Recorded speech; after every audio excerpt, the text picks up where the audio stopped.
मीठा खाने की तलब लग जाना यानी शुगर क्रेविंग। आज हम बताएंगे इसके नुकसानात और इससे कैसे निजात पाई जा सकती है। इस वीडियो में मैं कंप्लीट आपको ये बताने जा रहा हूं। दोस्तों आप देख रहे हैं Hakim Ali health and beauty tips. तो आइए शुरू करते हैं। दोस्तों सबसे पहले चैनल को अभी सब्सक्राइब कर लीजिए लाल बटन दबा के, अगर अभी तक सब्सक्राइब नहीं किया।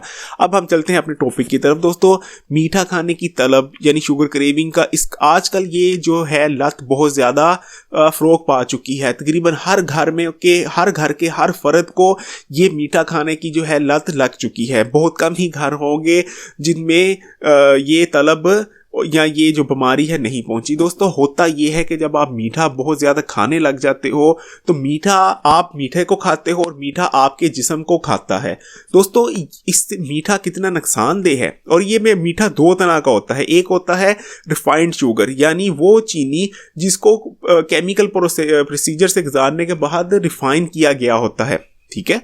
एक वो शुगर होती है रिफाइंड शुगर मीठा, एक होता है नेचुरल स्वीट यानी कुदरती मीठा।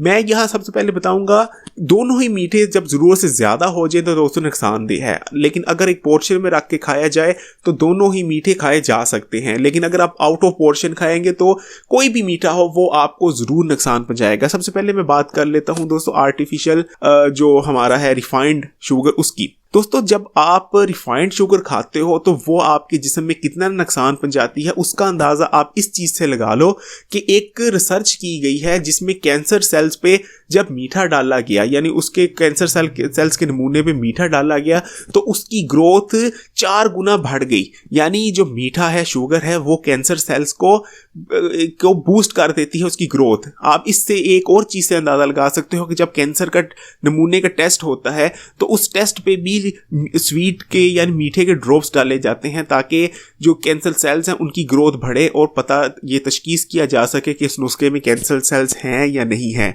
तो इतना नुकसानदेह है मीठा। अगर जब आप मीठा खाते हो तो ये आपके जितना विटामिन बी और विटामिन बी कॉम्प्लेक्स होते हैं इसके जो आपके जिस्म से ख़त्म कर देते हैं। यानी आपके जिस्म में जो न्यूट्रिशन होती है दोस्तों मीठा वो उड़ा देता है, वो ख़त्म कर देता है।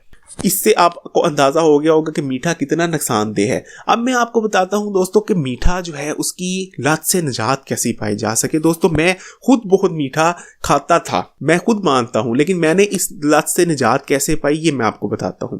मुझे जब भी मैं दोस्तों सुबह उठता था तो मीठी चाय पीता था।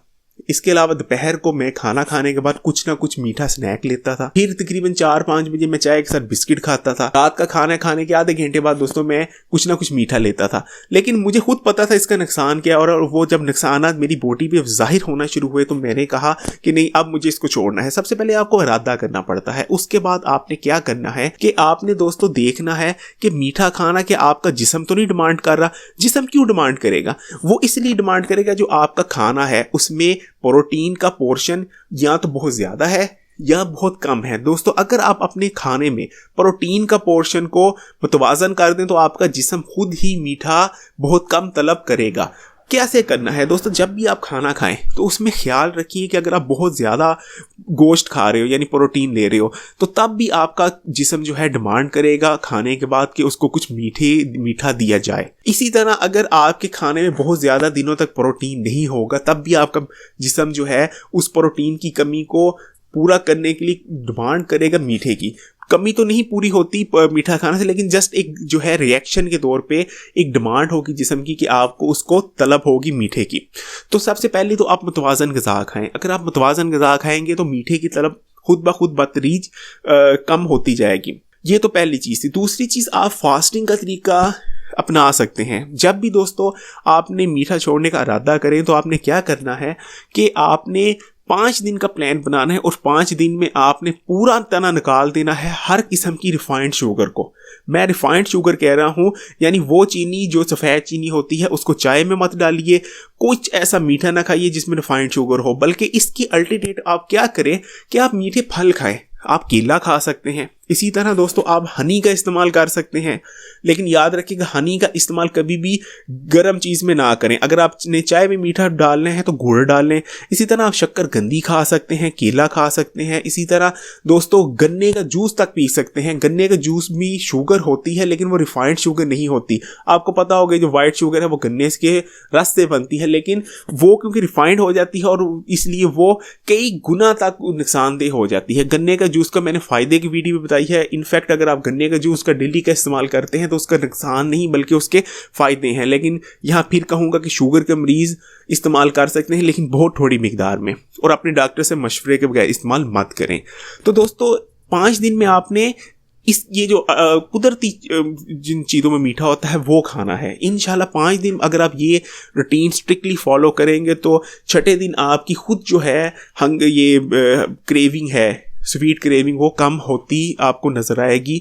इंशाल्लाह आपने अपने सेल्फ कंट्रोल करना है और ये याद रखना है कि जो शुगर है वो आपके अंदर से खाती है, वो इंसुलिन रेजिस्टेंस पैदा करती है, वो मोटापा पैदा करती है, वो कैंसर तक का जो लेटेस्ट रिसर्चेज आ रही हैं, कैंसर तक का एक बहुत बड़ा सबक मीठा भी उसमें जाहिर हुआ है। तो दोस्तों अपने जिस्म को ये आपने मनवाना है, जिस्म की नहीं माननी, आपने अपनी मनवानी है जिस्म पे कि नहीं शुगर मैंने तर्क करनी है।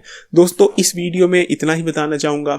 अगर कुछ भी आप जानना चाहें तो मुझे कमेंट करें, मैं बताऊँगा, मैं जवाब देने की ज़रूर कोशिश करूँगा। और दोस्तों हमारी वीडियो शेयर किया करें, स्वाब समझ के, अपना ड्यूटी समझ के शेयर किया करें, ताकि हर एक को पता चल सके कि छोटी छोटी चीज़ों में कैसे, छोटी छोटी चीज़ों से बच के और छोटी छोटी चीज़ें अपनी ज़िंदगी में शामिल करके कैसे आप हेल्दी हो सकते हैं। इजाज़त चाहूँगा।